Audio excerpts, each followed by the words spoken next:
एकंदरीत महाराष्ट्रामध्ये नगरपालिकेच्या निवडणुकीचं बिगुल वाजलं. त्या आधारावरच आर्वी नगरपालिकेची सुद्धा निवडणूक झालेली आहे. या निवडणुकीमध्ये एक भारतीय जनता पार्टीचा लोकप्रतिनिधी या नात्यानं महाराष्ट्र विधान परिषदेचा सदस्य या नात्यानं जी पक्षाने जबाबदारी दिली आहे त्या आधारावर पक्षाचे उमेदवार निवडून आले पाहिजे. या भूमिकेतूनच प्रभाग क्रमांक 7 संजय थोरात व संपदा जोशी ह्या त्या भागातून निवडून होत्या. घराघरापर्यंत आम्ही आमचं कमळ पोहोचवलं आणि दोन्ही सीटा निवडून आणल्यात. प्रभाग क्रमांक 11 मध्ये उर्मिला पवार आणि गौरव जाजू हे दोन उमेदवार उभे होते. प्रताप भवनमध्ये जाहीर सभासुद्धा घेतलीत. घराघरापर्यंत कमळ पोहोचवलं, पत्र पोहोचवलेत. दोन्ही उमेदवार निवडून आलेत. प्रभाग क्रमांक 9 शुभांगी गाठे आणि अजय कट्टमार हे दोन उमेदवार भारतीय जनता पार्टीचे उभे होते. दोन्ही निवडून आलेत. घराघरापर्यंत आम्ही पत्रकं पोहोचवलेत आणि सर्व भेटीगाठी घेतल्यात. प्रभाग क्रमांक 3 मध्ये ज्ञानेश्वर साठे आणि पारडे हे दोन्ही उमेदवार भारतीय जनता पार्टीचे. त्यापैकी एक उमेदवार ज्ञानेश्वर साठे हा निवडून आलात आणि वेळेवरच पारडेला वेळेवर उमेदवारी दिली, त्यामुळं त्याचा पराभव झाला. अशा पद्धतीनं आर्वी शहरामध्ये 4 प्रभागामध्ये सारखं फिरून रातचा दिवस दिवसाची रात्र करून प्रत्येक उमेदवारासाठी आम्ही घरापर्यंत पोहोचलो.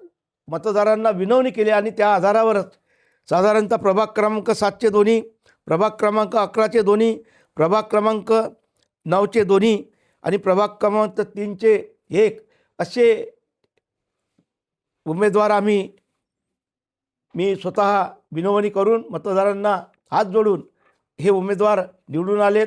ज्या ज्या उमेदवारांनी मला त्या ठिकाणी बोलावलं आहे त्या ठिकाणी आम्ही गेलोत आणि पद्धतशीर रितसर पक्ष म्हणून आम्ही सर्वांचा प्रचार केला आणि चांगलं यश या नगरपालिकेमध्ये साधारणतः 14 नगरसेवक भारतीय जनता पार्टीचे निवडून आलेत आणि नगराध्यक्ष निवडून आलेत. अशा पद्धतीचं पूर्ण बहुमतासह सत्ता त्या ठिकाणी प्रस्थापित झालेली आहे. एवढंच नव्हे तर काही कुटील राजकीय ज्या महिला, ज्या सारिका लोखंडे, मनीषा बावणे, शुभांगी भिवगळे, लक्ष्मी घाटनासे यांना कुठंतरी फूस देऊन की दादाराव केचेंनी तुमच्या वार्डात येऊन तुमच्या विरोधी मतदान केलं, तुम्हाला अश्लील प्रकारे काहीतरी बोलले, अशा माध्यमातूनच काल राजकीय नेत्यांच्या माध्यमातून एक षडयंत्र आखलं गेलं. सर्वांना डॉक्टर पावळे साहेबांच्या दवाखान्यासमोर एकत्रित केलं आणि मी दररोज चौकात राहतो आहे. चौकातून माझा पुतण्या काल सिरियस अवस्थेमध्ये डॉक्टर पावळेकडे भरती होता. पावळे करून मी निघाल्यानंतर मला सडकेपर्यंत येऊ दिलं आणि तिथेच माझी चाबी, गाडीची चाबीसुद्धा घेतली गेली. तिथं अडवलं गेलं आणि अश्लील प्रकारे शिवीगाळ, कधीच माझ्या जीवनामध्ये कोणी शिवीगाळ केलेली नाही.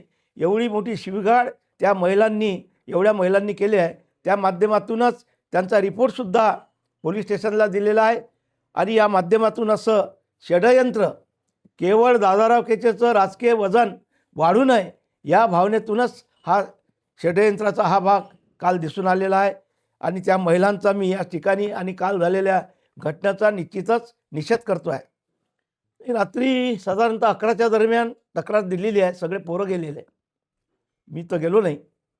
सर्व पोरांच्या माध्यमातून तक्रार दिलेली आहे माझ्या नावाचीच. त्यांचं म्हणणं आहे की मी कुठंतरी शिवीगाळ केली आहे आणि आमच्या विरोधात फिरलेले आहे. असं कधीही घडलं नाही. पुढं त्याचा प्रूफ द्या की दादाराव केचेबाब विरोधात मतदान मागितलं आहे म्हणून. त्यांना कोणतरी षडयंत्राचा भाग आहे हा, कोणतरी फूस देऊन तुमच्या विरोधात दादाराव केचे फिरलेले आहे अशा पद्धतीचं त्यांनी वातावरण निर्माण केलेलं. म्हणून हा प्रकार राजकीय प्रकार घडवण्याचा प्रयत्न काल झालेला आहे.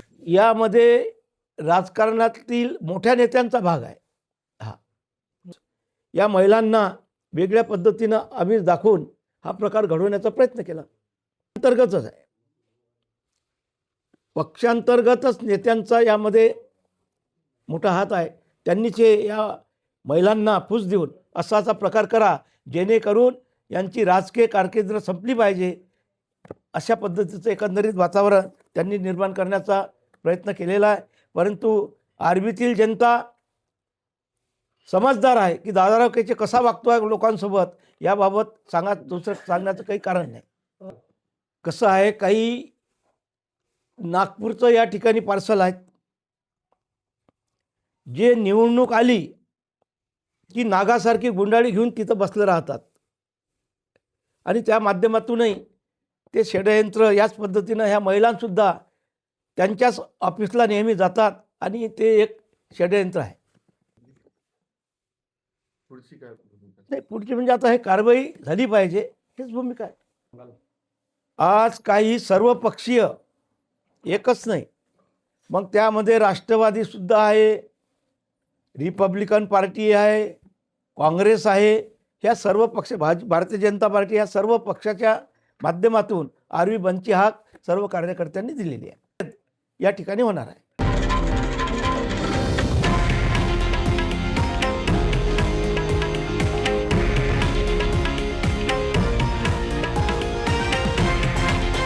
हे आहे देशातील नंबर 1 न्यूज नेटवर्क आणि आपण पाहत आहात TV9 मराठी, एकमेव.